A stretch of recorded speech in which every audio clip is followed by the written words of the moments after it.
Hi everyone, I'm Gruenke, founder of The Balanced Runner, and I've been helping runners from beginner to Olympian improve their form and performance since 2003. And I'm here today with another stuck-at-home running form tip from my living room to yours, helping you use this time as an opportunity to become a better runner. And we're now a once-a-week schedule with these stuck-at-home videos. This is number 52, so if you haven't seen them all, you've got plenty of catching up to do. Just live streaming on Wednesdays at 11 a.m. Pacific. And I'm a few minutes late today because for today's topic, I got to watching Kilian Jornet videos on YouTube under the guise of research. And time just galloped away from me. Funny how that happens. I highly recommend that form of research anytime you can possibly justify it. So how do you look around when trail running without messing up your form? That's the question for today. If you've been following my work, you know how important your head is and the relationship between your head and the rest of your body.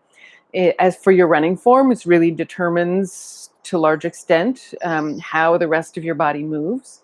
And so what if you're on a really technical trail and you need to be looking at every little rock and carefully choosing your way? How do you do that without doing something with your head that's going to mess up your form and cost you in comfort and in speed and coordination and even in agility? So I am putting down in the description below my best free resource for freeing your head so that it's really mobile while improving your agility. And so be sure to get that. And also, if you haven't subscribed to the channel, please click subscribe, click the bell icon so you get notifications about all of my videos. And definitely hit like because you're going to like this, I promise. So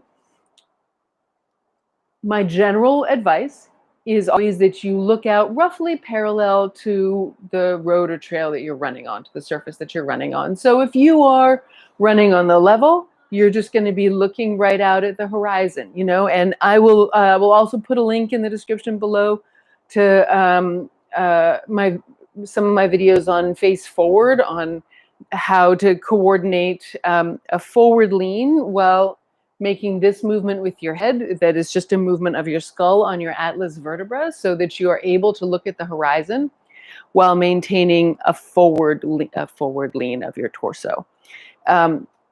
Because that's your basic level, like master that first. And so then when you're running uphill or downhill, then running uphill, you'll look up. I've got a whole video on that. And you'll be amazed at how much easier running uphill gets and how much better your glutes work. And running downhill, obviously, you're going to look down.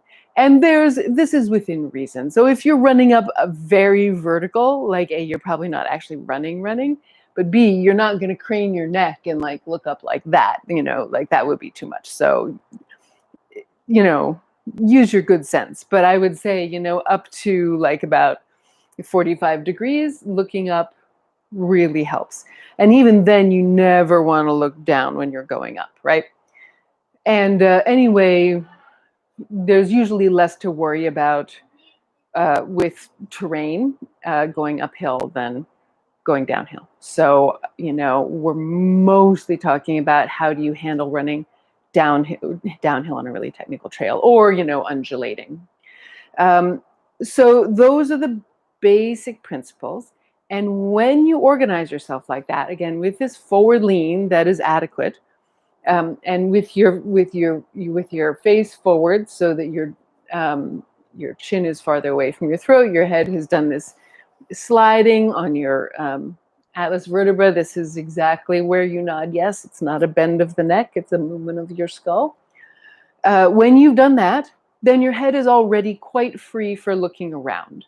So it's really easy to see what's happening around you. If you play a ball sport, again, most people who play ball sports that involve running already are very good at this because they have to run and look around all the time. And so they gradually just hone in on this skill. Otherwise, they don't get very far in that sport. But again, what do you do if you're dealing with it's either very stony and you have to be mindful about how you place your feet to avoid twisting an ankle, or it's loose rocks and you need to be always assessing where you're going to place your feet. And in Marin County, California right now, as we're already into the dry season, on a lot of steep slopes, it's small hills and I'm just out for walks, but it's already like that. So you've got three things to bear in mind. So again, still, if possible, you're going to have a slight forward lean. So not by tensing your spine, that's not maintained that way. It's by being mobile and neither letting your flexors nor your extensors overpower the other. And you keep your head free, and your lean may be very slight. You're always going to, it does no good in most circumstances to look at the step you're about to take, because it's too late then. Like, you need to be planning at least a couple steps ahead. You need to be seeing what is your route going to be. If you're in a place where you're only looking at the step ahead, again, probably you're not actually running, you're climbing or walking. And so you have more time anyway. So you're not looking straight down, you're looking a few steps, 5, 7 steps ahead, depends, and planning your course. So you can have that slight lean and be looking out. Obviously, you're not looking at the horizon. If it's downhill, you would be looking down anyway. And your head is pretty free and you can keep your body pretty free and mobile.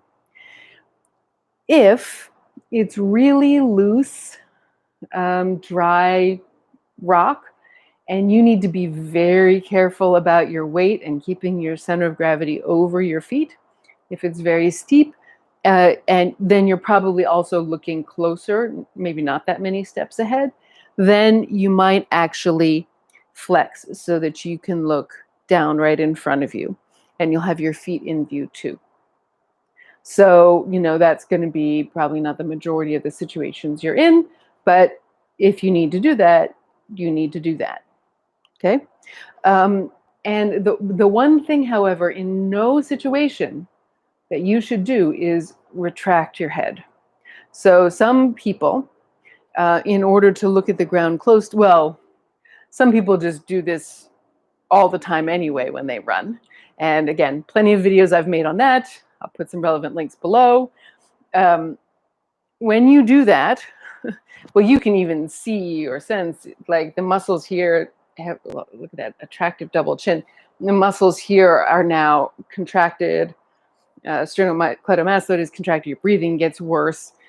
You stiffen the top of your spine, which makes your whole rest of your spine less mobile, and so you're going to be much less agile.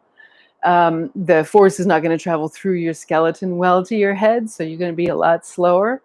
And you're not going to be free to lightly and easily make the small movements of your head to look around that you need to pick a course well. So do not look down like that. If you need to, look down like that. Otherwise, look down like that. Okay? So that's the basics. Again, thanks so much for watching. Do be sure to get the lesson that I'm going to put below as soon as this live stream is done. I'm really, at this point, mostly answering people's questions. So I did this video because someone sent in the questions. So if you have a question that you'd like me to answer about running form, and it's one that I feel that I can really confidently answer based on my experience, then by all means, put it in the comments here, and I'll put it on my list for future videos. So that's it. Thanks again for watching. Please share this video with your running buddies who would find it useful, and I will see you again next week.